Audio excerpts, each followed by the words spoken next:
Hi, everyone. Thank you for joining the webinar today. We will start as more people join us, but we are joined by Barrack and Baro, so I'll hand over to Barrack to start us off. Thank you.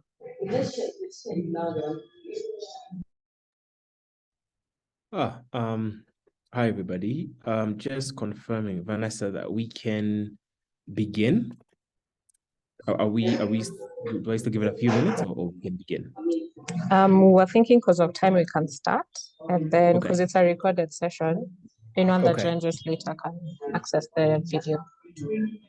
Okay, great. All right. Then I guess we'll just start. Hi, everybody. For those who are here, my name is Barrack. I am an adjunct lecturer at ADMI, and I'm excited to be here today to have this discussion on esports and esports business with Dr. Baro. Dr. Baro Hyun is a founder of an unprecedented esports advisory practice at Tokyo-based Big Four consulting firm.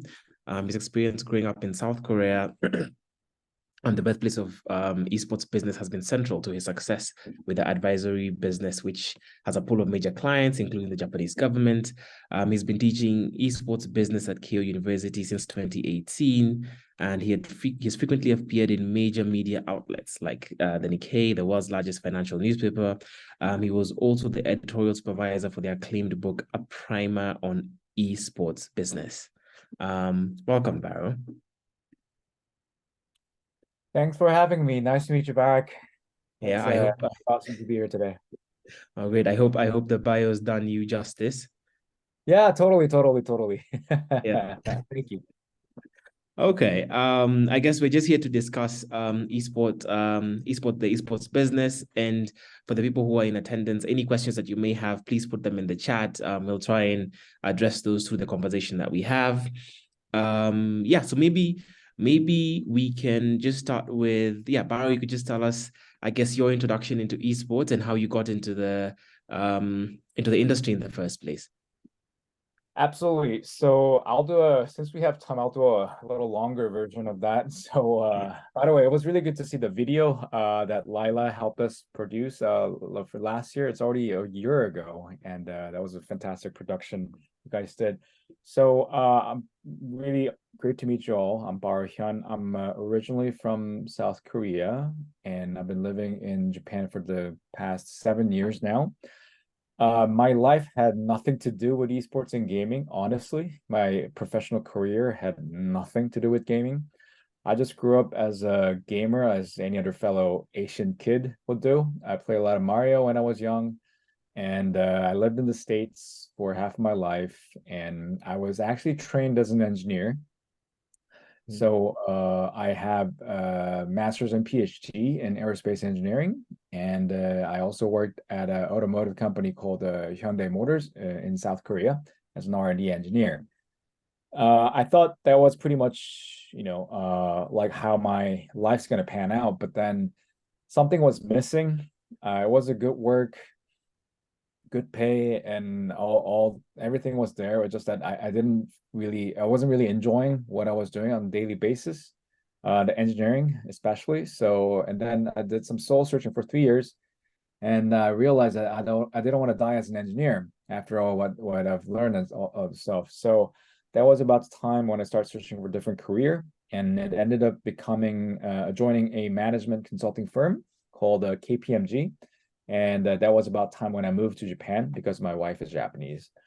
And given my background, I joined the management consulting firm as a tech consultant, AI data analytics consultant, and which was great. But then having my background as a gamer, and Japan always in my mind was a huge gaming country, which it is. But then when I got here back in 2016, esports wasn't big at all. Nobody really knew about what esports was, even that terminology. So I found it kind of peculiar because where I grew up in Korea and the US, esports was already really big. And I kind of saw how that took off back in the 90s when I was young. So I kind of found that gap, it's a huge gaming country, but then esports are really small. Usually business perspective wise, gap is something good. So thought this may have some business potential. And that's when I started talking to a lot of people within the firm at KPMG. It took about a year to actually put into, actual an organization form. And so, but at around 2018, we had an official press release about what's called Esports Advisory, which turned out to be the very first esports dedicated advisory, group within the global esports. I mean, the global consulting scene, actually. So, and long story short, it really took off from there, and here I am. Okay. Long story short. Long story short. Okay.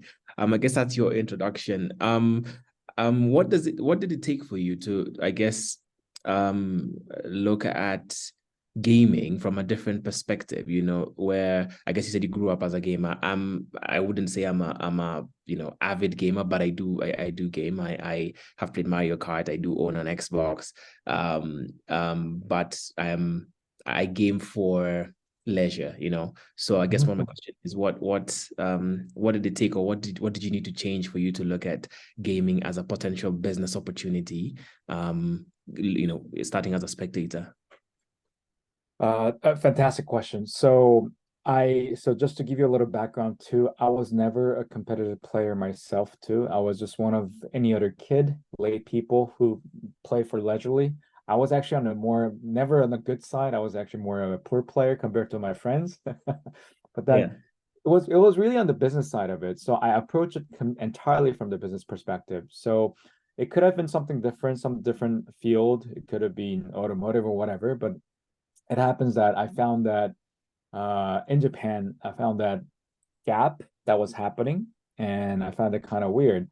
So it was really, that business perspective that really got me into it in the first place, and thought this could be something very interesting in the end. But then as I got into more, I think it helped me in many different aspects, not only on the business side of it, but also from a family perspective as well. So for example, I have 3 kids, and the two oldest ones are both boys. They're 11 and 9, and they play a hell of a game.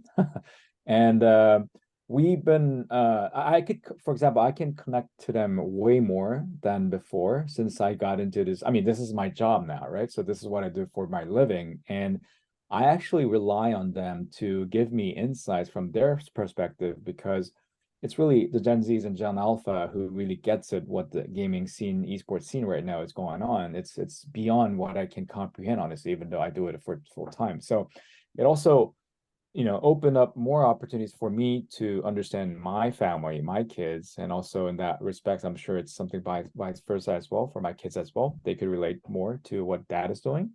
And so I felt like there's where it looked, so it started really like, it was like a chain reaction from there.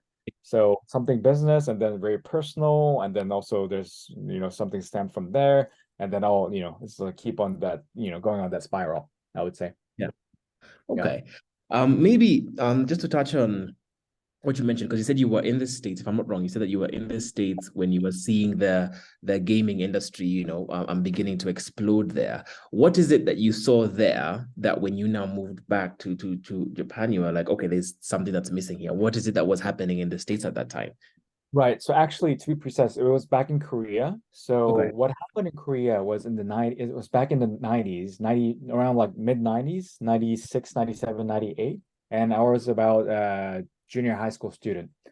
So what happened there is that, so if I give you a little bit of background, the gaming industry back in South Korea, it's a huge industry right now in South Korea. Gaming industry, it's like number 4 and globally, and they have a huge sports scene too. But back in the 90s, there were basically none. So most of the games that we played back then were all imported stuff from Japan. So we had like Super Nintendo, that kind of stuff, or pirated stuff that we could afford. So that was sort of like the main scene that was going on, and people will play those console games. But then what happened is that there are several things that happened since the mid 90s. So one thing is that, so the government started to push some IT education So they've been placing PC education as part of their core curriculum.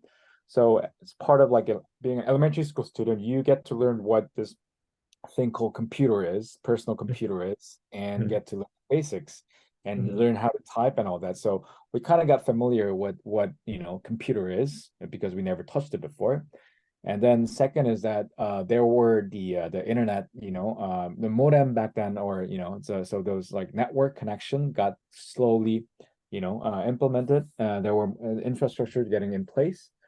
And then the third part is that so there was this game that was a huge hit, and it's a game by the US, and it's a game by this publisher called, now it's called Blizzard, Activision Blizzard, that was just acquired by Microsoft recently. And they had this game called StarCraft, and this game was very, very popular, and it was a network-based strategy game. And this was really the basis for the esports, how esports really took off as a business in South Korea. And then so everybody wanted to play that game, but they didn't own any some people didn't own any PC in their home. So what happened is that their new business came out. So for example, this, I don't know how it is in Kenya, but this internet cafe kind of facility kind of became very popular. And students will gather after school to play those games with their peer. So you have even more players. And then what happened next, interestingly, and around at the end of 1990s, is that this esports, just playing StarCraft competitively, was broadcasted on television. And so just one day, I remember after coming back from school, I just turned on the television, and all of a sudden there was like StarCraft playing on the television screen. It's like, whoa, like what's going on, right? So and then people start really getting into more, they start to get into this viewership kind of mode, and then that's really how like the esports scene really started. And that was already like 25 near 30 years ago. So that was what I seen when I was young. And then coming here, I didn't see any of that in Japan, although there are many, many gamers, there are many, many game publishers, there are many, many game consoles out there, but nothing like that was happening back in 2000 when I came here. Okay, and I guess to piggyback on what you just talked about, which essentially was that I guess there were communities that were being built in South Korea, and there were it sounds like there were a couple business people who took a shot at investing in that and trying to turn that into a business. And what kind of insight does it take, or I don't know if you need to be a genius of some sort to look at this thing that people are doing just casually and saying, look, we can turn this into a money-making opportunity? Yeah, I think that's a fantastic question. And I think it's really, going back, around that time, I think it's really about that risk-taking component. And let me give you a little bit of a social context back then. So it was around 1997. And I remember this because South Korea was in a very tough situation economically. So they were supported by the IMF. So a lot of people got laid off. A lot of the fathers got laid off from corporate side of it. So what happened is that these fathers who got laid off, they got a severance package. So they have some money in their hand. And a lot of the people, they end up, like doing something on their own, right? And so if you come to Korea, Seoul, you're gonna see a lot of cabs, taxi drivers. That's one, and that's one of the things that they just a lot of the people jump into it as a business.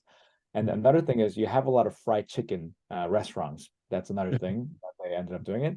But among them, there were people who actually had more entrepreneur like mindset, and they saw this. Okay, there's this PC culture booming, and it looks like there's this game being very popular. It looks like not every place, not every student, not every kid had a PC at home. Maybe something like a net cafe business could make profit. And it was actually, those people who actually realized that and then had that, risk-taking mindset to actually start with a little bit of investment at the first place with their severance package, and buy a little property and buy some, set of PCs, and install some games and see how that goes. So the initial, like the scene, the internet cafe scene in Korea was very humble, small, and owned by just, local fathers and people, who, wanted to do something, something new. They had to do something to feed their family, basically. Mhm. So there was that part, but then, I mentioned about, there was the television, it was on television, and there was a team. So later on, the team came out, and then the event got bigger and all that. So if I look back, these weren't anything, it wasn't planned anything, right? This wasn't like a government planned, execution or anything. It was a very serendipitous series of action events that happened, and which eventually help the formation of esports ecosystem. And that's really why it really flourished back in, from the end of 90s till like in the 2010s and stuff like that. So it really got bigger and bigger, and you see this, growth of community from it could be, as small as a little boy playing StarCraft, but then we have, since it's esport, you have people who doesn't even play the game but just watch people play. Yeah. Okay. I like what you talked about there in terms of like a e-gaming, esports ecosystem. And I'd like to ask you, what constitutes of an esports ecosystem, and what's required to be able to move this thing from a casual, playing and casual whatever to actually turning it into a business? Yeah. Yeah, a very critical question. So thanks for asking that. So let me give you a little bit of background. So before going into esports, the gaming industry, before becoming an esports, let's call that the original gaming industry, the ecosystem, the way it was, where the stakeholders basically two. One is the game creator, the game company, the game publisher. So they create the games, and two is the players. So it's like people who likes to play games, like most of them are very young. Now, creating game as a business, it takes a lot of capital. So nowadays, for example, creating a high quality AAA game, as many of you know, it costs, I would say, as little as double-digit million USD investment just to create. So it's a huge risk taking for creating a game IP from scratch, and you don't know if it's going to be a hit or not. So the game industry as an ecosystem was either whether you create a game or you play the game. So it's really simple. Now, what made esports a different ecosystem than this is that, so you no longer have to play the game, because the esports is really hinged upon the competitiveness of people playing. So it's fun to watch as a content, just like watching a sports competition. So someone who's very good enough, professional enough, they play together on a tournament, and that's very, very entertaining to watch from the game. And so that was really the key part of how this paradigm has been shifted from the gaming, gaming side of it to esports. So and it became a spectator sport-like ecosystem. And by becoming that, the thing is, we got way more stakeholders within the ecosystem. So for example, as I mentioned about the tournament is normally an event. So you need to have, for example, an event organizer. So that's one. And this event organizer may be the game publisher themselves, or it doesn't have to be. It could be a third party. So they just borrow or get a copyright or license from the game publisher to use that game IP to run some sort of event. So you need to have a game or esport event organizer. So that's one. Another thing is just, if you imagine the sports, scene, the professional sports scene, it'll be very similar. So you have the event organizer, then you have the esports teams, professional teams who compete in that event, and they're professional. And then, of course, within the team, you have the professional athletes who belong to these teams. And this team, they train them, and they pay them and all that. And then on the other hand, you have the sponsors, the sponsor company who provide the right fund to, the event or to the team or the player themselves. And then you also have a broadcaster. And traditionally, broadcasting may be television, but in the esports scene nowadays, it's more like the video platforms like YouTube, or there's something called Twitch as well, and those are more the mainstream. And then you have the fans, of course, who likes to watch these broadcasted content and follow their favorite teams. So these are basically the basic, I would say, stakeholders within the ecosystem. But of course, if you go into more details, you could have the facility owners, like as I said, the net cafe kind of business that's in the facility. Earlier you mentioned about the federation. So that's also another thing. Right now, it's esports has become a big, like a global sport now. So they are representatives who represent a country or a region. So you have like those kind of federation as well, and these can't keep on going on. So, but you kind of get the idea, as the ecosystem is very different from the gaming side, and then the esports side is very different. Okay. Before I want us to talk a bit more, I'll talk about the players and just what you've got into right now. But before that, I have one last question on just this process of setting up the esports business, where it sounds like when you came back, you had all of these people who are casually playing games, how difficult or how challenging was it for you to then take this pool of people and begin to turn it into, whether, I don't know whether you were using tournaments or what method you used to go about actually getting your business going and to begin to generate revenue from that? Right. A fantastic question again. So,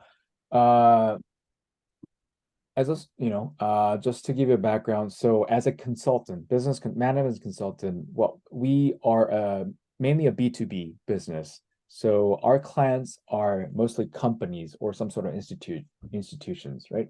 So the way we approach, the reason why there was a need for us to provide an esports consulting business was because it's precisely because the ecosystem, or there were many, many stakeholders within the ecosystem. So for example, one of the key appeal point for companies to be part with esports is that the people, the community that are involved in the ecosystem are very young. So it's nowadays instead of Gen Z or Gen Alpha. And there are not many mediums out there that you can actually reach that, crowd. Even the sports scene the population has been aging up. So I don't know. I know Africa overall is very young, but like in Japan, the population has been very being old. So I think our average age over here as a country is actually close to 50. It's 49, which is very, very old. And I know that in Africa as a continent is actually the median age is actually 19, which is like there's a 30 years difference. So it's a very, very appealing channel from a corporate perspective. And so, okay, let's say they have the interest, but then next question is how they're gonna approach this market. And that's where the ecosystem comes in. And because you have so many options to choose, unlike the gaming ecosystem where you either have to create the game or play the game, pretty much that's it. And if you're doing it as a business, you probably need to create the game, but then that's a lot of investment, that's a lot of risk to take. Whereas esports wise, you have many options, and it's not as risky as creating a game from scratch. So for example, it could be as light as being a sponsor, just like any other sports, industry. You could have a sponsor activation to a team or a tournament or a player, or the company may be more interested in running an event themselves and make that event a brand. And it could be an annual thing, it could be a quarterly thing, and that could be a vehicle to attract more people, audience to attract more people. And that's also from a business perspective, that's very, very appealing as well. Some companies choose to go for the team route because as a company, maybe they're a B2B company, they don't have any way to reach the 2C, the customer part directly. So they want to have some like a team instead, so that they can build their brand on that team, and then their people can root for that team. So you can actually create a fan, based on that team. So it's just there's just so many options, and they don't know. I mean, normally our client don't know where to start. What's the best, business decision for them? And that's precisely where, as a consultant, we come in, and we try to, guide them through, and depending on their goals and their resources and, all that, taking into account, we try to reach the best possible business decision and also come up with a strategy. So that was sort of like our angle from the B2B perspective, right? Yeah. Okay. Yeah. Our question is, if you're not the creator or originator of the game, but you do want to use esports as a way to be able to reach a specific audience, what are the intellectual property rights questions around other people's games? Do you have to pay royalties? Do you have to, or what's the process around that? Fantastic question. It all depends on the game company because all game company has their own policy about their own IP. So it's a license out deal. And normally nowadays, if you want to throw an esports event, I would say it's hard. Yeah, I'll be surprised if the game company asks you for a fee. Normally, it just, they expect, it depends on the size, of course. If it's like a national level event, then of course maybe they'll be expecting some kind of a IP fee for that because it's a huge scale. But normally if it's like a small community level size, normally most of the game publishers, they don't expect to get paid for that. They are happy to say yes and just they would prefer just be informed beforehand rather than happening afterwards and be reported or say nothing about it. So as long as you report them and then ask for permission beforehand, they're normally good. And there are cases where they may ask for some fee, but that's, I would say, not that common. And of course, depending on the company, they have some places that are very, very strict rules that you have to follow beforehand. If you don't follow, it's not going to work out. Or some places it's just very, very loose. So Yeah. you don't have to work that much. So it's one thing that as an esports event organizer to figure out is that kind of, depending on the company, depending on IP, the policy changes very differently. So figuring that out. So for example, my company did a Fortnite event early this year in Japan. It was an online event. And there were, of course, Epic Game had full guidelines for their events, and we had to go through all the details together just to make sure that we're not violating anything. And that's like it's really up to us. And then we don't want to make enemies from doing events especially with the game publishers, right? Yeah. So Yeah. yeah, I would say so that's sort of how we approach it. Okay. If we can get into the business models, and by the way, anyone who's in the session, if you have any questions, please just send them over in the chat, and we'll have them addressed. Let's get into the business models and the different business models that potentially exist for anybody who's looking to get into esports. And I'm looking at this both from whether you want to run a consulting company like yours or a company within esports, or if you want to become a professional player, what are the different ways that people make money in esports? Yeah. Right. Fantastic questions again. This is also very, there's a lot to cover here. So I'm just going to go through a few. So for example, like the typical approach, I mean, let me give you a typical example. So as a player or as a team, the common business model, I mean, just imagine this is a very similar model as the sports business. So in a nutshell, like on one hand, game business is an IP business, intellectual property business, right? On the other hand, esports, to me, it's a brand business. Okay. So brand business meaning you have a lot of opportunity for sponsorships, etc. So that's how it really is. So if you look at the breakdown of the esports industry, 70 to 80% revenue comes from a sponsorship. And that is pretty much what is happening with doing an esports team business. So a lot of the revenue comes from team sponsors. So for example, you could have a logo on the jersey, like, in any other sports league, the teams, they have jerseys and logos on it. So that's like a common thing. But then maybe this is more particular to Japan, but team goods or team merchandise, so-called merch, sells a lot. And there's I think this is more a Japanese thing, but they like to hold on to some product of their favorite team. So the team branded goods or merchandises is also a solid, source of income for team. Another thing is that back in my days, back in when I was back in Korea, like this another source of income was as a team, of course, there's competitions, so you have competition prize, right? So that was also a thing, but I, I think nowadays that's not really the main point. I think yes, prize money is there, but I don't think there are many teams who relies on that. It's really so prize money is there for the glory and just for the incentivize them. But then I think what's even more common nowadays is that broadcasting. So what I mean is personal broadcasting, right? So even the team they have a lot of content creators, and they also let their athletes to do their own personal broadcasting. So you can actually, YouTube and all that, Twitch, they incentivize you with great content. So that's also another good line stream of business stream of income for the team as well. And that has been becoming very commonplace nowadays.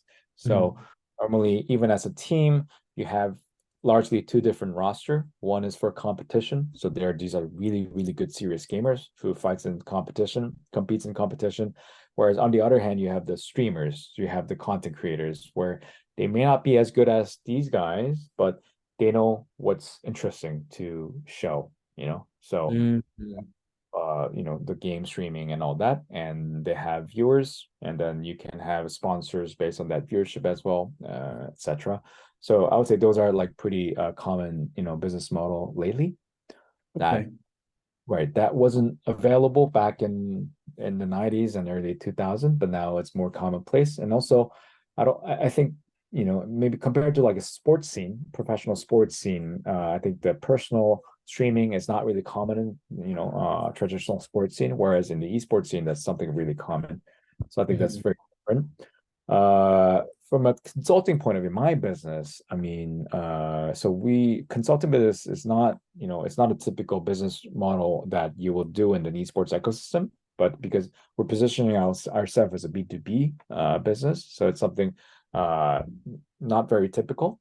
But the business model for us as consulting is really pretty simple. It's either as a consultant, we provide service, we provide either an output, some kind of report, depending on their needs, and we get a fixed fee for that. Sometimes we do more like an agency kind of stuff.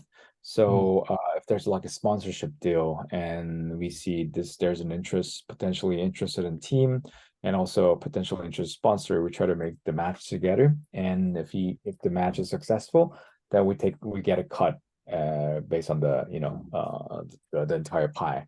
So it's like contingency fee kind of a deal too. So which is pretty common in the agency side of it as well.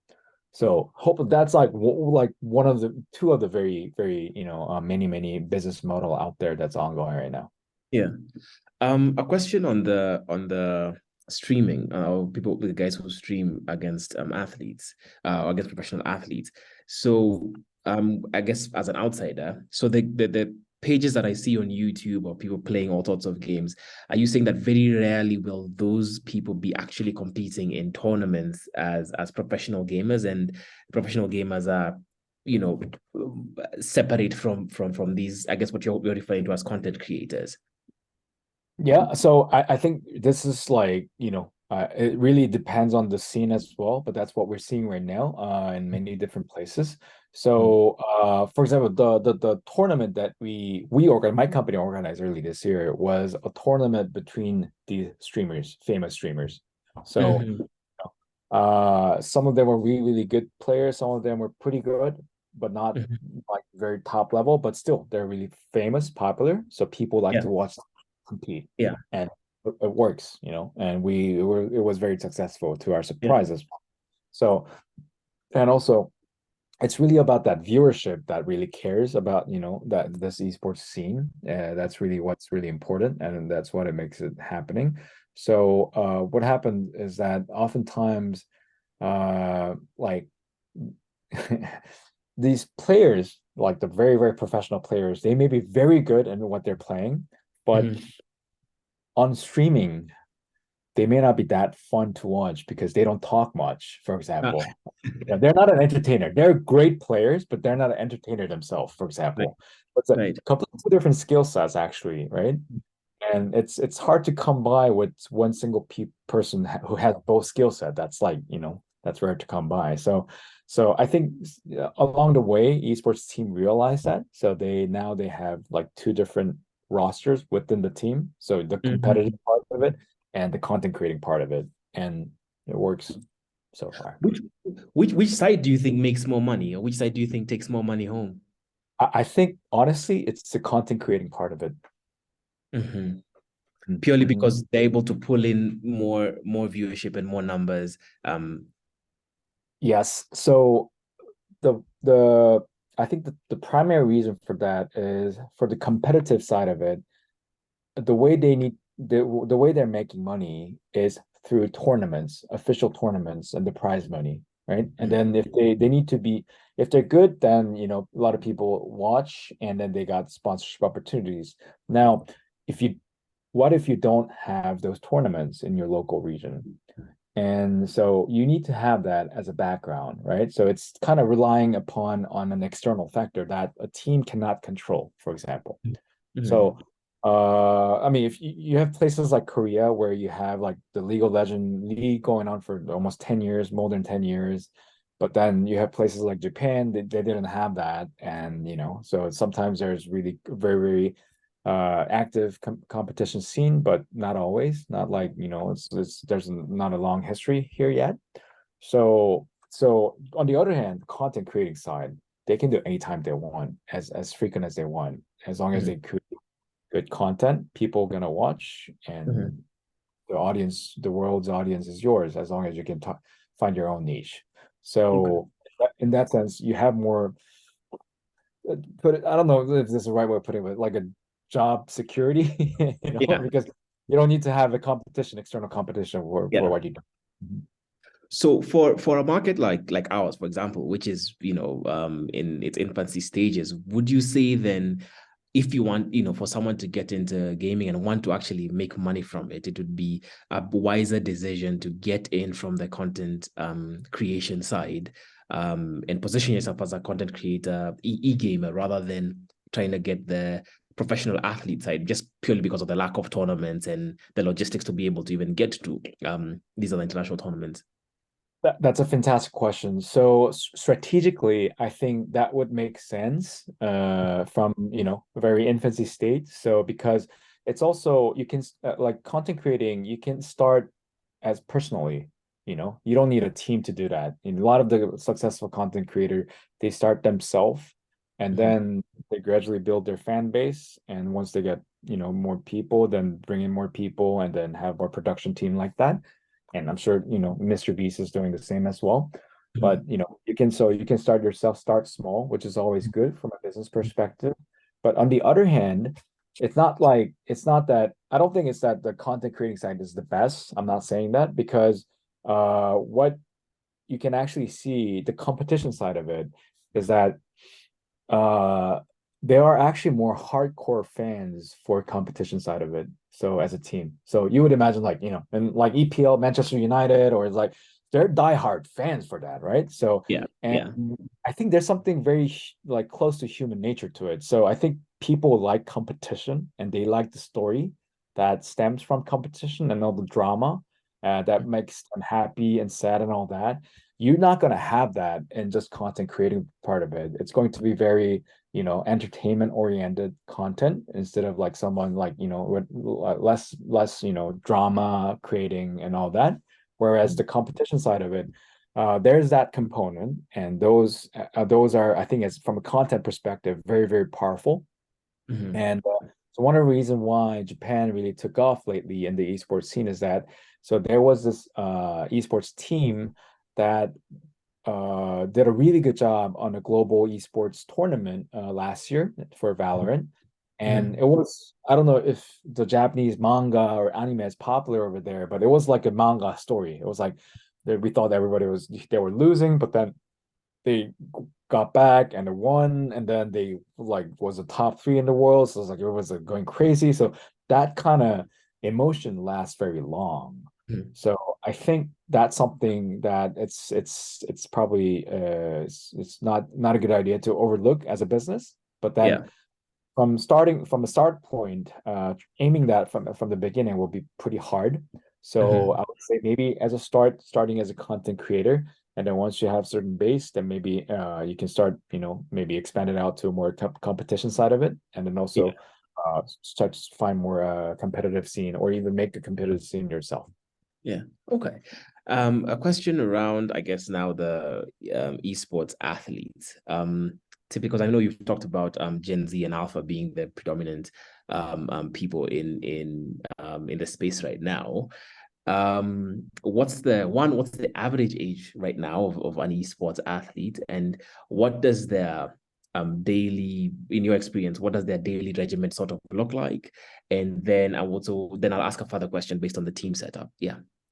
Sure. So again, this really depends on the title, the game that we're talking about. So it's like, esports is such an umbrella term, like sports, and within the sports, there are many, many different kind. So if you have like soccer, football, they could have their sports, lifetime until maybe over 30 or even 40.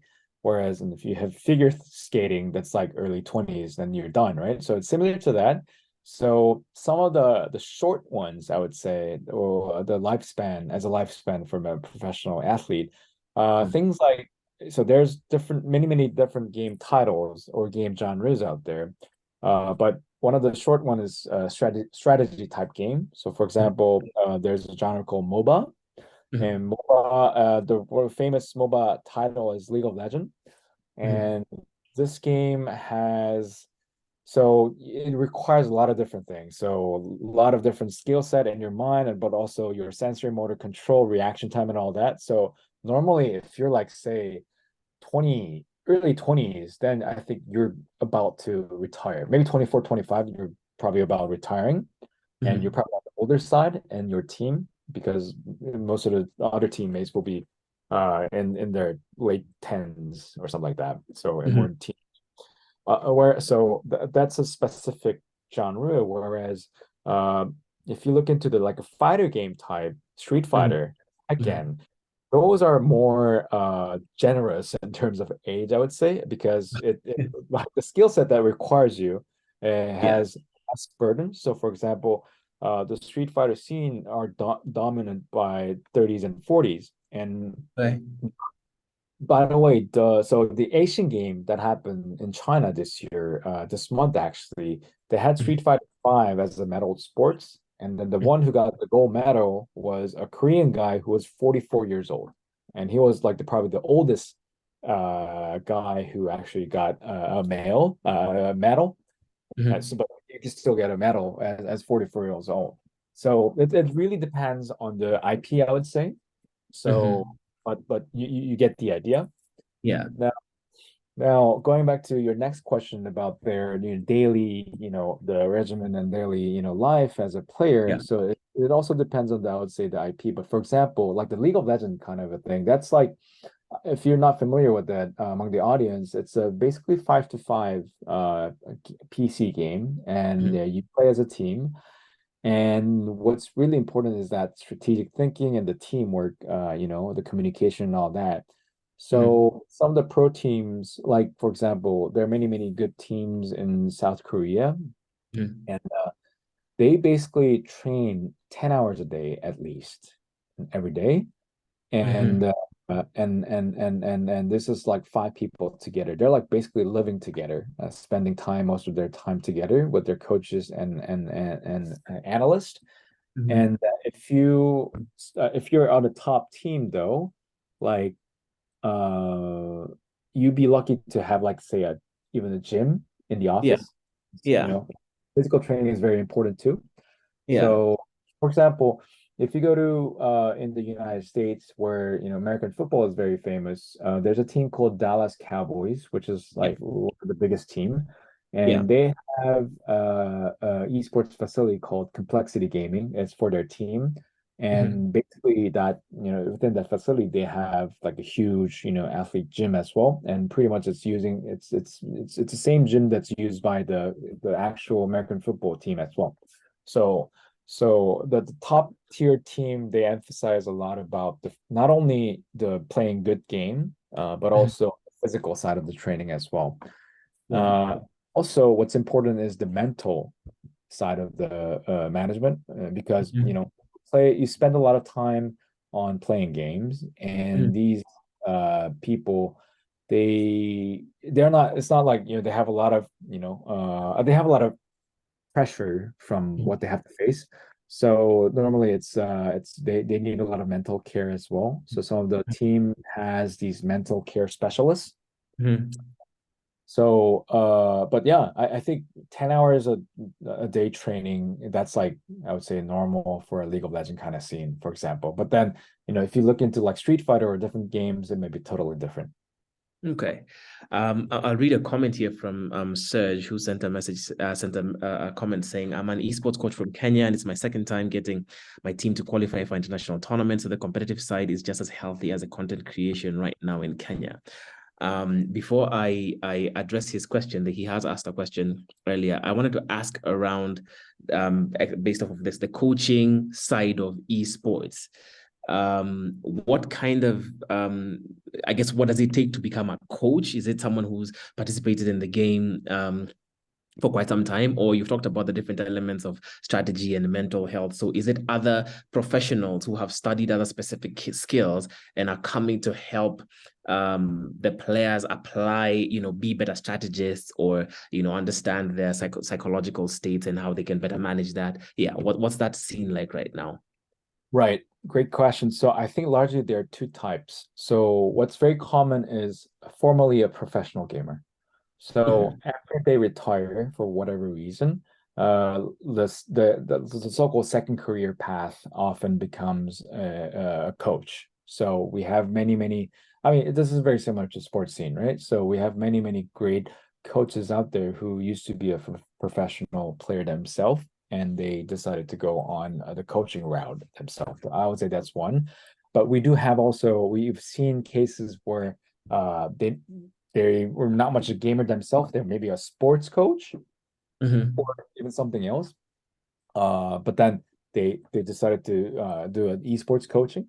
And so I've seen cases where I think this guy was a professional boxing coach, but then decided to be coach for the esports team, and they were very successful as well. And so I think it really comes by case, but then I think what's really common practice is a former player becoming a coach is, I think, what's very dominant out there right now, I'd say.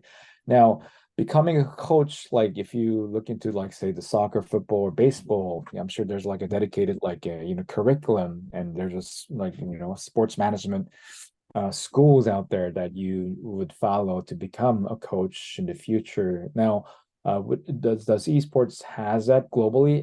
No, I think it's really in the infancy in that sense, like considering all these leadership or coaching type of curriculum, providing the curriculum out there. But it's definitely needed, and I think that's also maybe a very good business opportunity out there as well. Okay, so I guess it would be fair to say that there is opportunity for other professionals, whether it's psychologists or strategists or whatever it is, to come in and offer their services to, whether it's gaming companies or professional athletes or whatever the case is. Absolutely. I think, normally, like, depending on the title and then, the size of the team, normally these coaching layer of people, it's actually a huge group of people, right? So you have a coach for, I mean, if it's League of Legends, so it's the 5 people all has different roles. So you have coaches for each people. So you have 5 individual coaches for this different role, but then you have the head coach, of course, who you have to look after everything. But then you also have the mental coach, right? So who look after those people's mental care part of it. And so but if you're like, say, like a Street Fighter, a player, you're just playing by yourself, just one people. So there may be just one coach needed. So I think, yeah, it all depends on the game that, you have the interest with. And then also, I think what's really important is, I think it's less about in my opinion, I'm not a professional coach myself, but I just, but I teach. And then from my experience, I think it's really the communication skills that really matters. And understanding of the game, of course. It's not that you have to play a good game to become a coach. I think it's really the understanding of it. And if you don't understand the game yourself, maybe you have a good analyst who can work with you, or analyst of the game. And that's normally how it is. You have a good analyst on your team, and they will do the analysis for you. And then as a coach, you'll teach according to that feedback. So I think, different background could work completely in this age, in this era. Okay. Now to Serge's question, which is really around betting and the esports right now. I guess just my initial question is what does is there any betting money right now in esports?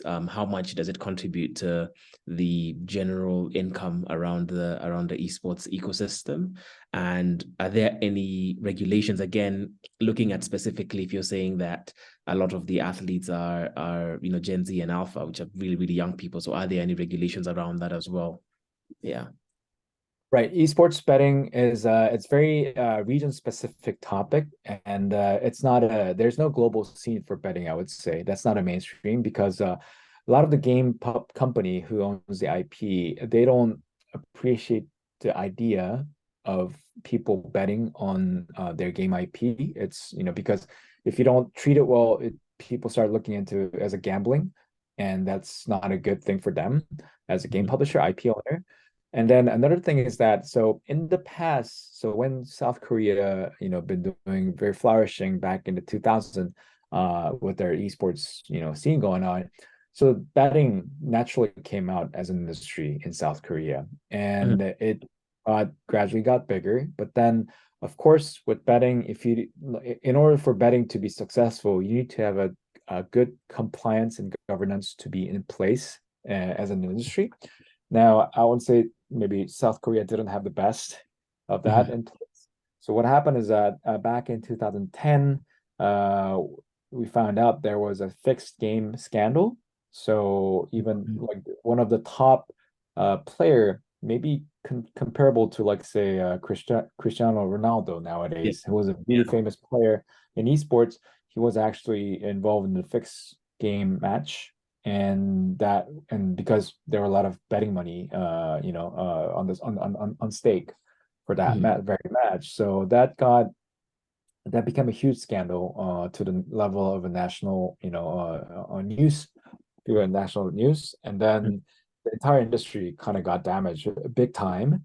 So since South Korea betting, esports betting has been completely gone, and Japan too, esports betting is not even on the table. It's not even ready for that. Now, there are few places where they do, and I think one of them are places like, where, casinos are famous for. So like Las Vegas, if you go there, I think there's some esports betting services that you can be engaged.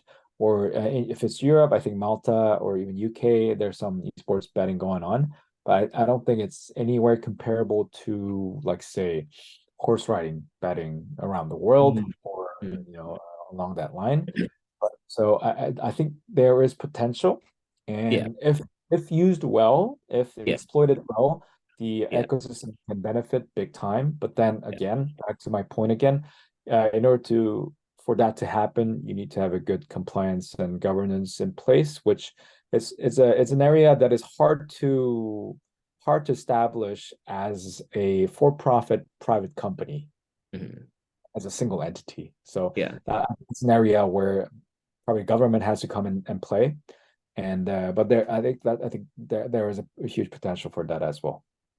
Okay, I want to see, before we get into sort of talking about the future of esports, I want to see if we can try and bring the context home being Kenya, where I want to ask you, what do you think, as someone who's either looking to get into the esports industry or the esports space, what are the things that they need to do to begin to grow the market size?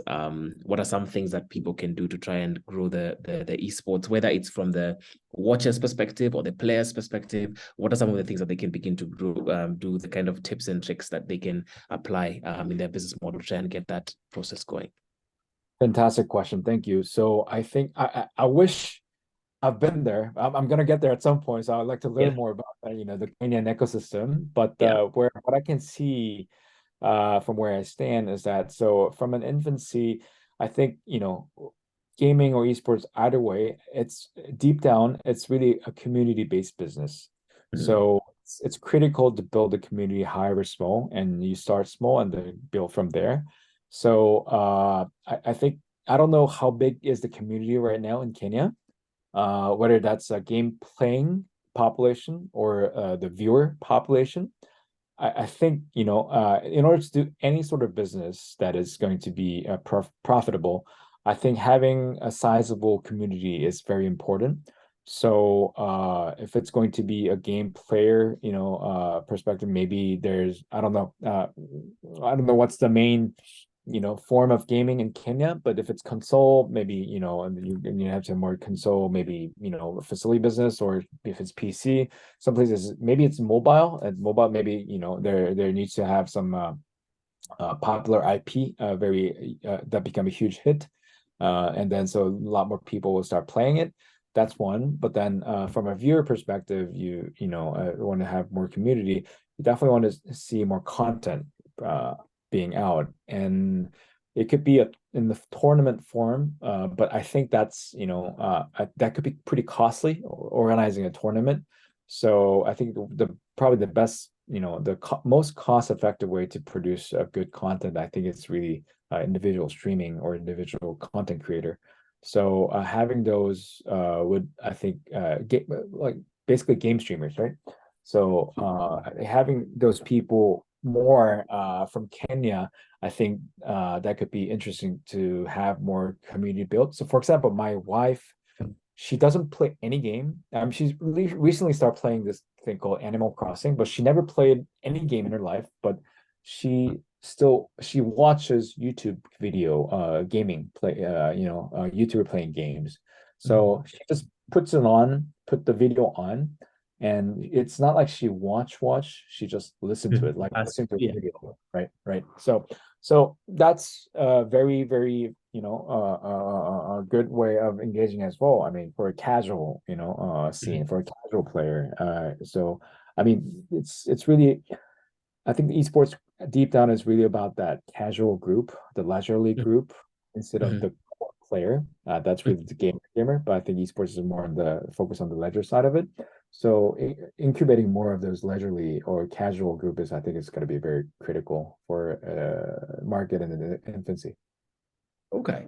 Let me ask this question by Victor, put it on the chat, which is, what are the areas involved in the content creation of esports? I think, any cool, like game streaming on YouTube, or I think, I don't know what's the popular, the platform in Kenya, but over here in Japan, it's definitely YouTube and maybe some Twitch as well, and there's some local platform too.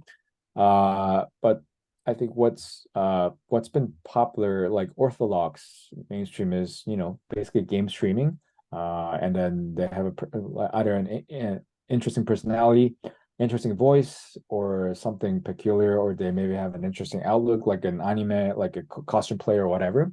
So you can find them many talents out there that's going on right now.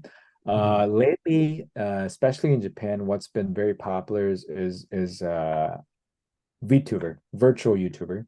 So instead of showing yourself, you have this virtual avatar, and it's only your voice, and you play games with that avatar. So you don't have to really show yourself as an identity, because you may have a high profile, or you may be working in a company that you don't want to show your identity too much, etc. So VTuber has been very, very popular over here in Japan, and I also think it's growing over in overseas market as well. So that could be something interesting if it's not mainstream right now in Kenya right now. But I'm sure there are other formats that are very, customized to the local market, the local scene. And I'm afraid I don't know what that is. I wish I know, but there may be a unique opportunity for that, I would say. Yeah. Okay. I'll ask another question before I continue to mine from Shem Mungai. And his question is, how can we market esports to more people? I mean, I know you've talked about it a little in the question that you answered beforehand, but maybe maybe you can give him a more direct response to that specific question and how we can market esports to more people in Kenya. Right. So I think what I can share some use cases over here in Japan. So what's happening here is what's interesting here is that there are a lot of esports activity led by municipalities actually. So this is not a for-profit activity per se. This is more about local municipality. So especially in Japan, in the countryside, there are losing people, losing population. They're also getting old. So the municipality, they have a lot of concern about, a lot of issues going on. But basically what they need to do, what they're trying to do is they're creating more community locally. And in order to create a community, you need to have a content for people to gather. Now, municipality normally, as a public sector, that's not their strongest suit. They don't have much content, but then they're using esports as their own content. So for example, they organize local esports tournament, and not with the hefty prize money, but instead of a prize money, they give out their local specialty, like say like whatever famous fish in that region or whatever famous product in that region.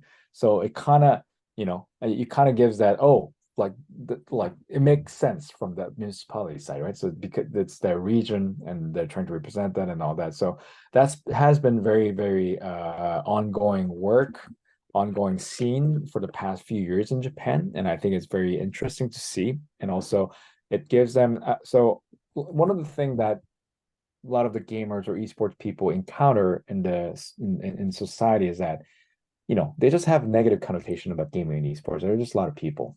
And so like, especially the parents' generation, like, they'll all give you all sort of reason like why they don't like about it and why it's dangerous and all very addictive and all that.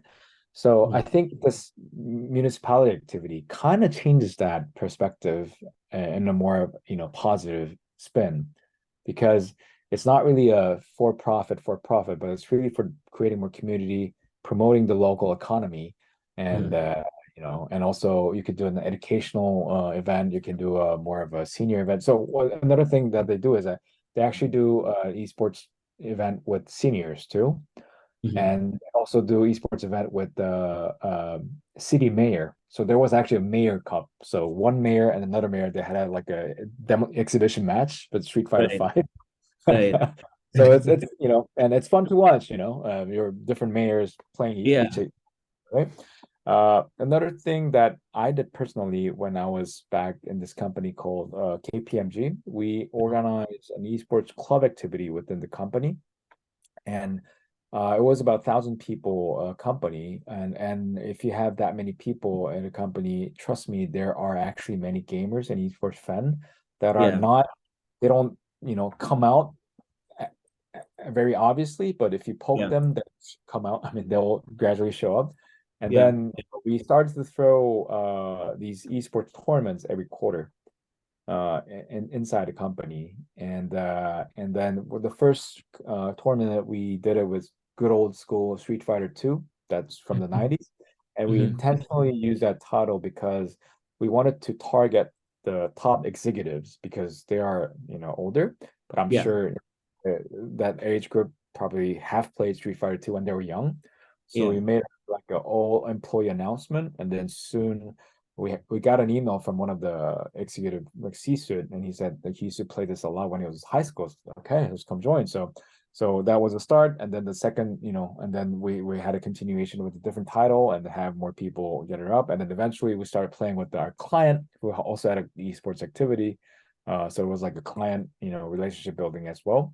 Nowadays, in Japan, there's even a league for company workers. It's called After Six League.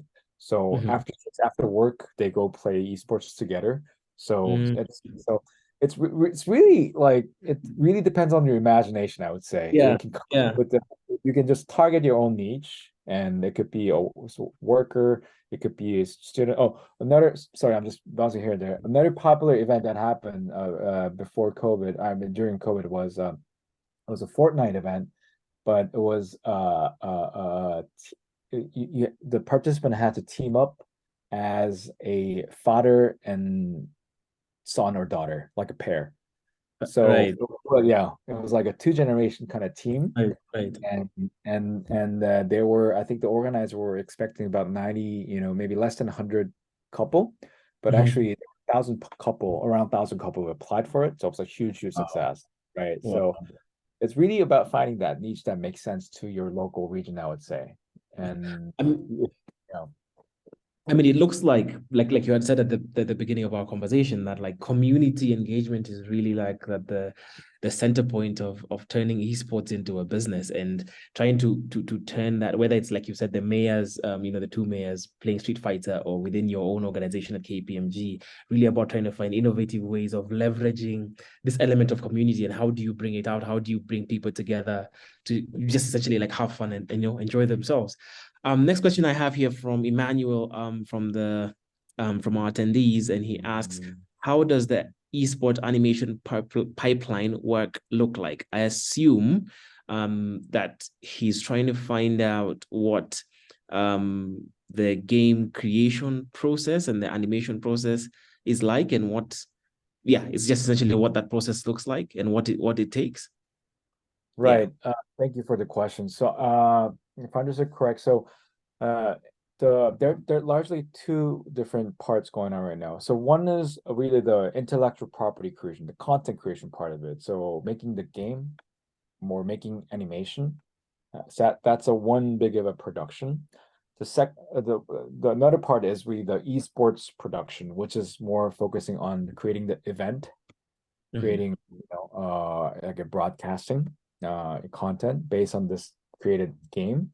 So it really depends. I mean, depends on what you're looking for. It's, I think the process is entirely different. But since we're talking about esports, I would say the esports, event production side of it, it's normally you need a ideation and the brainstorming phase and planning phase, and then, I mean, of course, depending on the size and title and all that. But Mhm. for just to give you an idea, the event that we organized was about with the 12 participant famous streamers and YouTubers on Fortnite, Mhm. and we had an offline venue for broadcasting, but Mhm. the rest of the player were participating online from Mhm. home.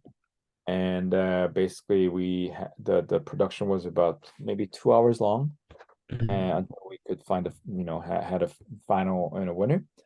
Yeah. And that, with the team production from planning to execution, I would say it took about maybe a couple of weeks from the Mhm. very beginning. But and there was one day, one afternoon, one evening live broadcast. Yeah. So yeah, so it could be as short as that. But then you have events like the global tournament, these championships, stuff like that.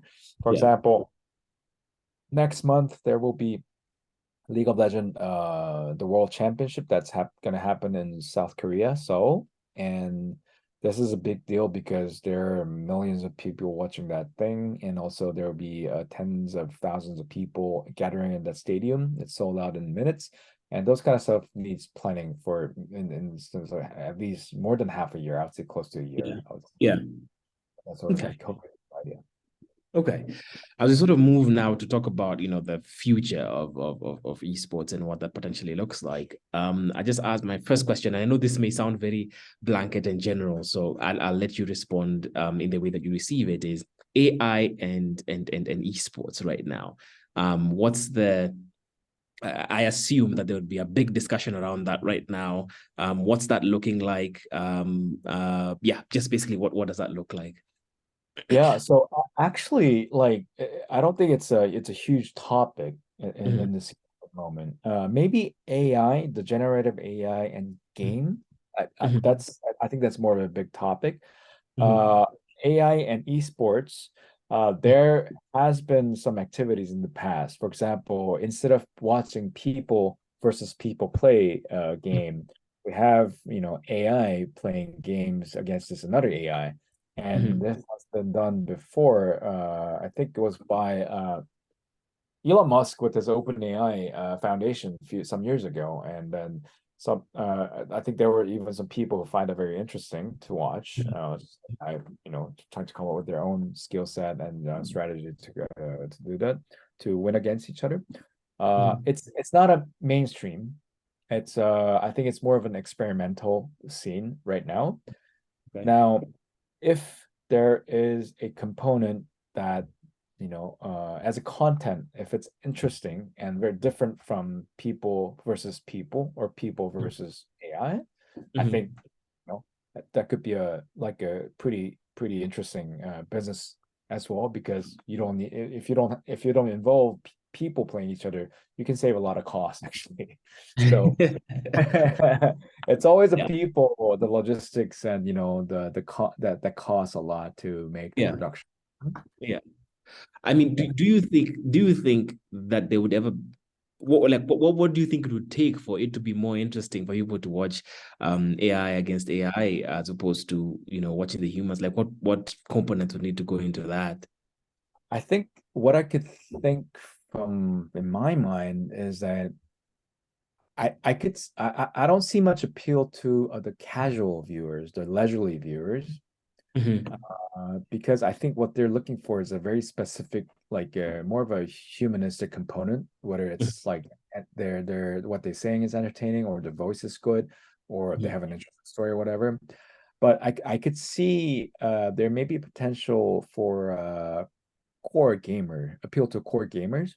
So, Mhm. for example, by letting AI play another AI, you could find out that there was actually this kind of skill that nobody really find it out as a person, Mhm. but the AI, by competing each other, they naturally came up with the strategy, Yeah. and it was so provoking, so new, that Mhm. as a gamer yourself, you're just learning a lot from that. And I Mhm. think that's from a gamer perspective, that's very, very valuable, very, very interesting. And I can see Mhm. that for that and potential for that too. But yeah, but the core esports fans, I would say, are less, the core gamers, but more on the leisure side of it and casual side of it. And appealing point to them, I can't see it right now, honestly. Yeah. So, I mean, but for the core fans, you think it is possible to get to? There's this film, by Hugh Jackman. I forgot what it's called, but there's fighting robots and they're building, Yeah, each yeah, team building. So, do you think it's, like tech firms can potentially build their own, I guess in artificial intelligence and be like, we have our AI that's gonna, and then we have another tech company that's, built their own AI, and now they go at it and see who's better, I guess. Yeah, I think that's possible. Like, I think it depends on context. But for example, the Hugh Jackman movie, they're really like a, UFC kind of a fighting kind Yeah, of scene, yeah, right? yeah, yeah, So I think the fighting context, I think makes sense. And yeah. then, I think so. The thing about AI, I mean, given that I used to be an AI engineer, I know they're really good. They can do a lot of things, but also their application is very, very limited. It's not like, Mhm, they have a general intelligence. mhm, So if this, scope of activity that we're designing this AI to function is mhm, specific enough, I think mhm, it's going to be very interesting. It could be very interesting. So for example, Hugh Jackman stuff is, I think it's pretty limited on the fighting side of it. So that's something I think is possible.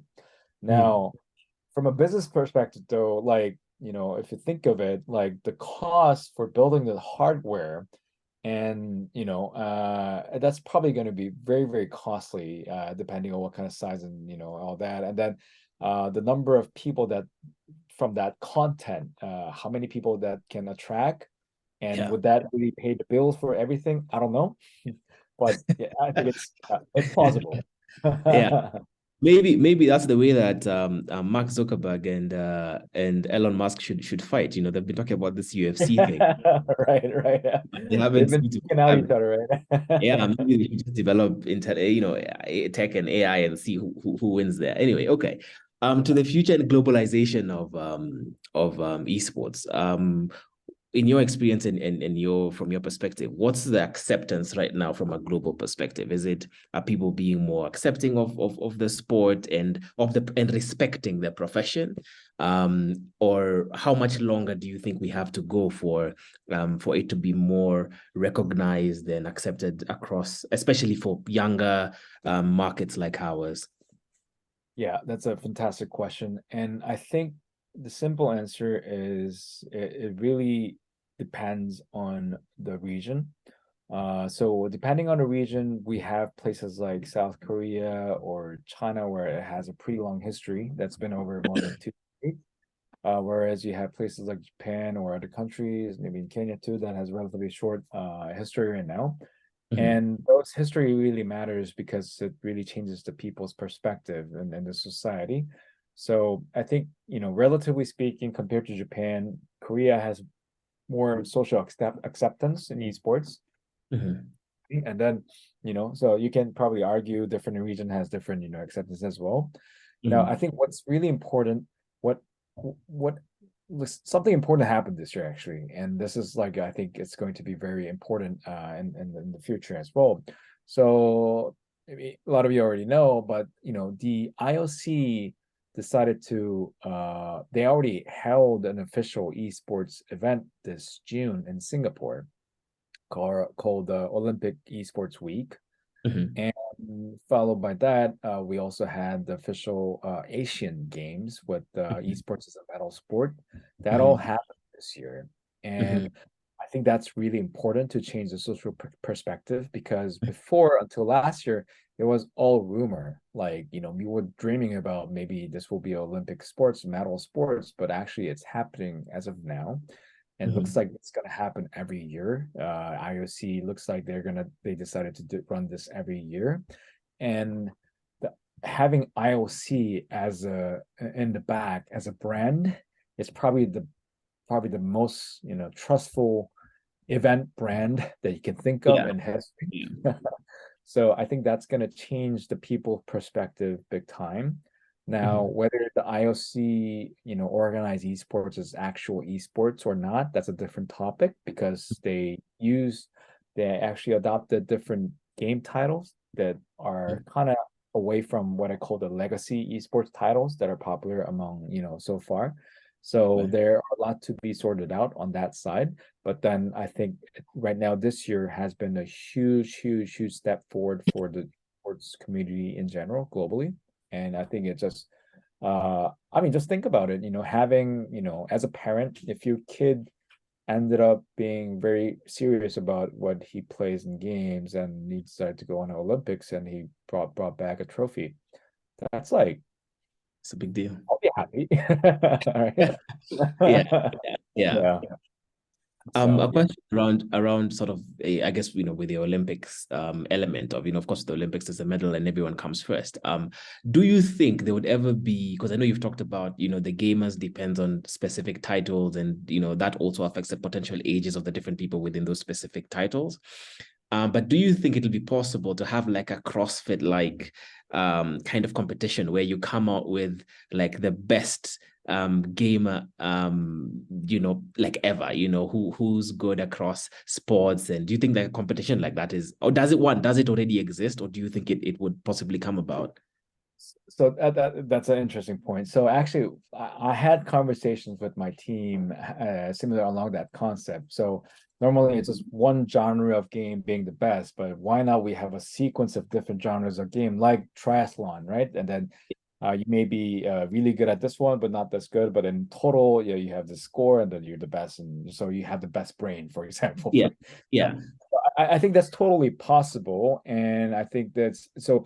It's not esports context, but I've seen the closest thing that I've seen is something that I saw recently from my class that I teach at Temple here. So one of the classmates, the student taught me about this thing called chess boxing. Have you heard about chess boxing? No. It's mind-blowing stuff. So it's happening in the US right now. It's basically a combination of chess and boxing. And what they're doing is that they're doing a sequence of chess, boxing, chess, boxing, chess, boxing, chess, boxing, just one-on-one. And you Mhm. have 2 minutes of chess, and then followed by 1 minute of boxing, and then followed by 2 minutes of chess, followed by 1 minute of boxing. It continues, right? Until Right. the end. And you have the comment, you have the caster. And it's, to my surprise, it was so entertaining to watch, because I'm sure if you are any sort of sports player, or if you are a chess player, you always have, everybody has this, incident like, oh, like when if they're playing chess, oh, if it's baseball, I could do better, or Yeah. oh, if this was chess, I can beat this guy's Yeah. ass, or like that's so. But they actually made it into sequence, so please check it Yeah. out. It's on So YouTube. I Chess. will. Yeah. Yeah. So it's But so how do you win? So is it the better boxer? Because if you knock him out, then do you so win? the episode that I watched was that, Yeah. so there was a guy who was a better boxer, but at the end of it, the better chess player won. Mhm. Yeah, and then maybe I don't know the entire rule how it goes, but maybe Right. during Right. boxing, if you can, like punch him down, maybe that's over. But then it Right. didn't happen. So the last round was chess, and then they were like like breathing so heavily, and then there's playing chess. But at the end of the day, it was a chess player who was stronger, and the chess player who actually won. So Yeah. I found it very, very smart, I mean, in the Mhm. sense that, they created a new content out of an old existing sport Mm. or game, and combining Yeah. it together. Yeah. And if you look into that angle, there are all sort of combination that you can come up with, like Mhm. even with games and sports and all that. So I found it very entertaining. It also has a lot of potential in the future. Quite interesting. Guys, we're gonna be wrapping up very soon. So if you have any other questions, please just put them in the chat, and we'll try and address them before we're done. But maybe I guess one of my last few questions is, in your experience, have what I'm trying to figure out what the word I want to use is.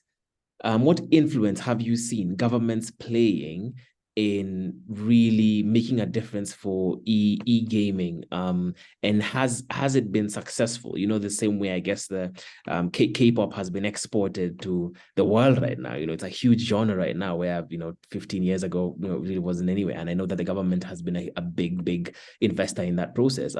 Is there the opportunity for that with esports right now? Are there any examples out there that exist as well? Yeah.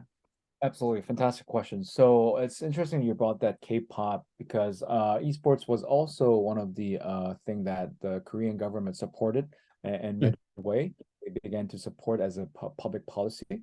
So they had 3 different long-term projects, each with the 5-year span, that are trying to support the incubating the actual, the human resource for esports, and also promoting more startups, and also promoting more international relationship, etc. So there were actually, so Korea is, I think, a prime example that the government support was there. Another thing, another country is actually, I would say, Japan, because Japan start was very late. So it's officially 2018 that they say Japanese sports actually started, because it's the year that the East Japan Sports Union was formulated, and it was officially recognized by the Japanese government, back then. And then also, as a start, the Japanese government themselves published a report on the growth of Japanese esports market for the next 5 years. And it was big, because Japan is a market where a lot of the business people really listen to the Japanese government policy, and it gives them a lot of trust as well. So having that report from the Japanese government I would say was a huge deal. So Yeah. that happened back in 2019 as well, and then Yeah. we're seeing growth since then over here. So I think that's 2 prime example, I would say. Now, not every country has a strong support by the government, because, for example, countries like the US, it's a very market driven situation, not like a public sector government driven market, Yeah. right? So Yeah. most of the stuff is really left to the hands of the business owner. Yeah. Whereas you have places like, say, Poland is also a good example. So in Europe, Poland. So what they did is they have this town called Katowice, and it was originally a small mining town, very small town that not many population live. But then the local municipality team up supported with Intel, the chip maker, and they started running a international esports tournament every year called the IEM Masters, and it became an international esports mecca city. So people fly in to as an inbound tourism as to watch these esports international tournaments. Yeah. So from a mining town, it completely became esports attraction. So that's a complete turnover. So example like that exists. So even the government, I think, has a huge potential for them to make an impact, and as an industry too. Yeah. Okay. Before I ask, there's a question we got from the chat, but before I ask that question, I want to ask a bit, because when I was doing my research before this conversation, I saw a number of different Kenyan esports and e-gaming sort of people talking about the challenges that they have because of a lack of servers within our region. So my question is two-pronged there. One is, what are mitigating factors?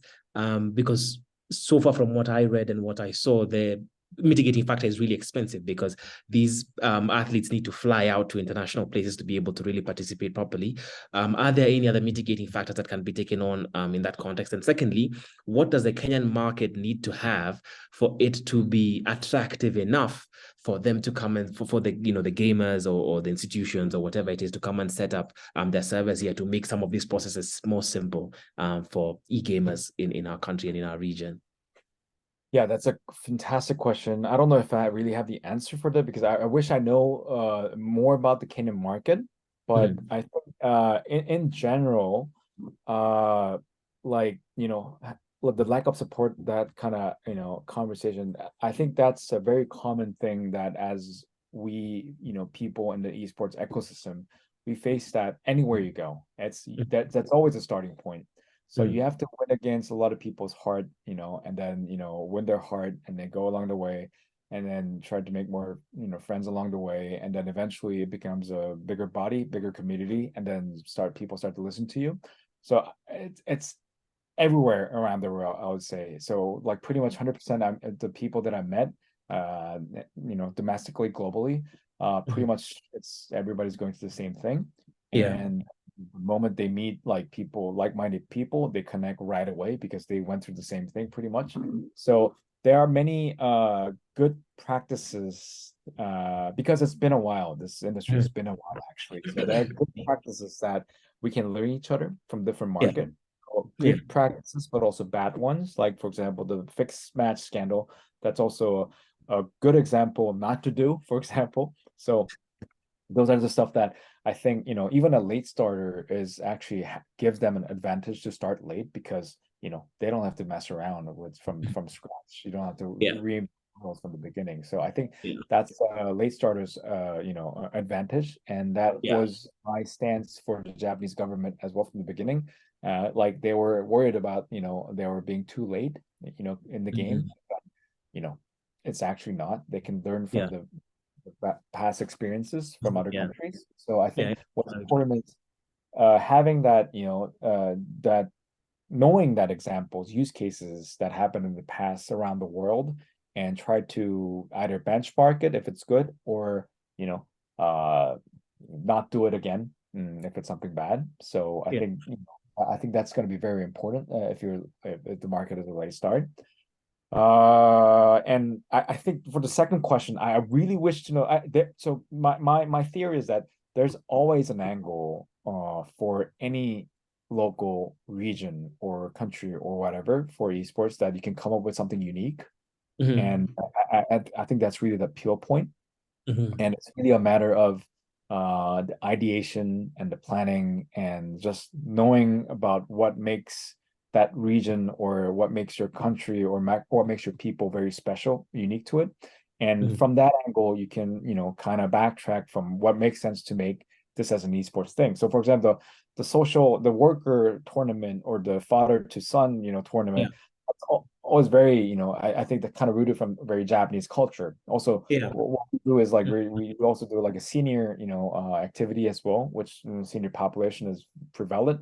From an industry point of view, that could be a negative thing, but then, if you on the flip side of it, that could be something very unique. So I think that sort of creativeness is something very important. And I think that's probably the starting point, I would say. Hope that answers.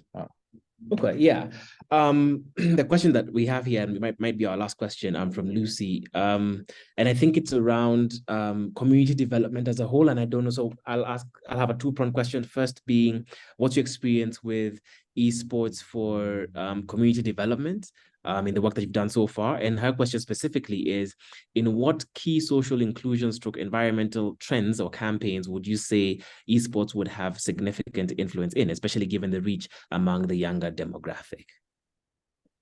Right. I think this goes, so thank you for the question. This goes back to what I've been saying, but I think, significant. So so I was coming from a macroscopic approach. So I think, for example, one of the reasons why IOC, the International Olympic Committee, is adopting esports is especially on this, social influence side of it, and especially on the fact that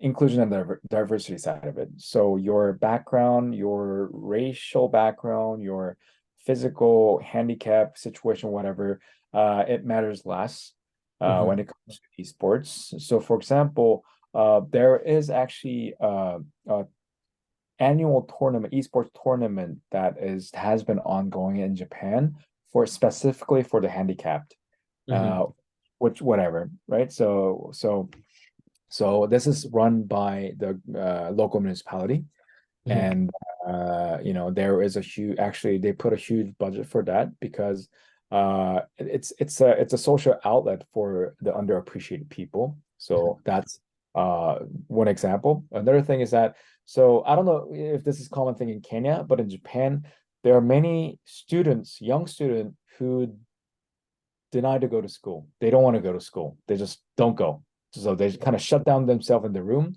So we call that Futoko. There's even an esports activity targeting them, because a lot of the time these people who just shut down in their room, the oftentimes they spend most of their time playing games, in their room. So that's sort of like their one of the main mode of operation. So there are even business provider who are targeting them and then trying to come out and be more socializing through the form of esports and gaming. So that's another very creative angle, I would say. There is a hospital in Hokkaido, which is up north in Japan. It's an island, and the patients there,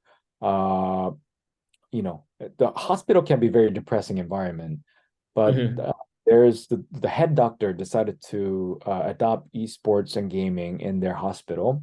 So even if some patient, they can't use their hand properly or whatever, he came up with their own game controller with their mouthpiece, and then with blowing the mouse, so they can actually have some sort of mouse control. And then he taught them how to play League of Legends. And then between different patients within the hospital, they start playing together. And then he could see that there was this sort sense of companionship growing, and then excitement's growing. And then these patients, they were actually waiting for the next match when are we playing, and which is a huge different complete change of vibe in the scene in the hospital, right? And we have many stories like that here in Japan with who's socially under appreciated. So I think those are the angles that are precisely what I think even the IOC has been recognizing gradually. So I think those part is still, I don't think it's like fully bloomed. It's just starting. So maybe that's something that is another thing with the powerful thing with esports, because sports, you need to like you need to have the physical thing and the training and all that, so it can be pretty intimidating, but esports are pretty different. Okay. I think that extensively answers that question. Guys, I cannot see any other question in the chat. I think I am all wrapped up for the questions that I have for Baro. So I will give us another 60 seconds to see if anyone types anything in the chat as a question. But if not, I've really enjoyed this conversation. I think I've learned a lot of things about the esports space and the fact that it's entrenched in community, the fact that there's so much innovation that can happen. There's still so much that can happen in the esports space, especially here in Kenya. Right now, what we've just finished talking about, which is, I guess, using esports for community development and how that can be tied in, and the different case studies that you've given us. That's been really great for us to hear. There's one question that's come in: how do you handle market testing and surveys in esports? Yeah, great question. We do marketing intelligence as a service from my firm, and we work with some of the big game publishers and also advertising agency.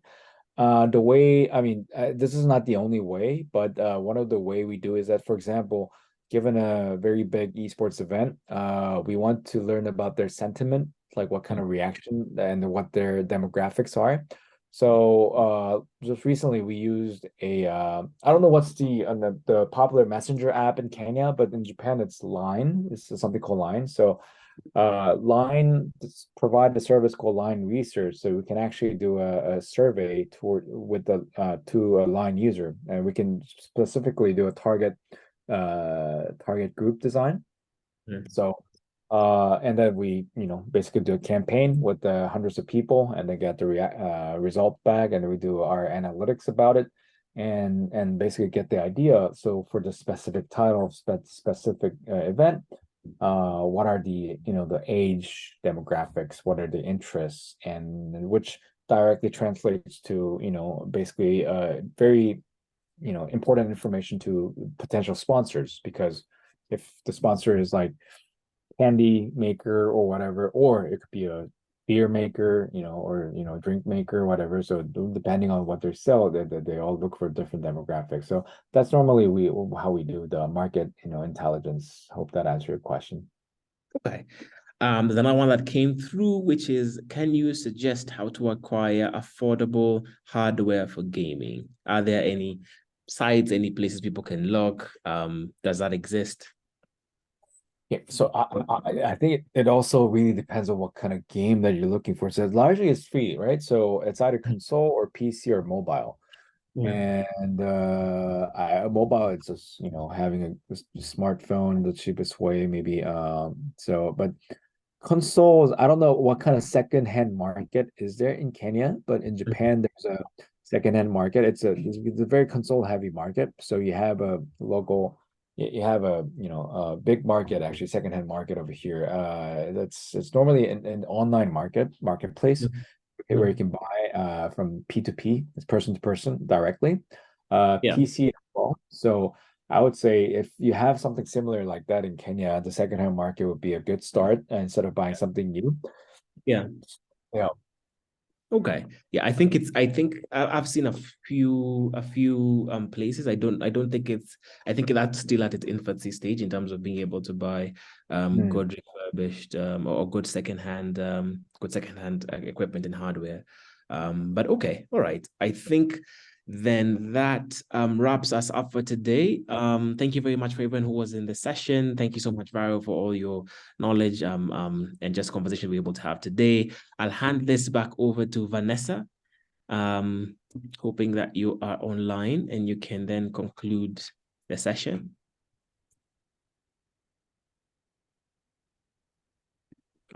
Hi, thank you, Barrack and Baro. That was very nice. I don't have anything else to add, so I think we can conclude here. Thank you, everyone, for joining. I hope you've all learned something new. Have a good rest of your day. Thank you, guys. Thanks for having me. All right. Thank you. Bye. Goodbye.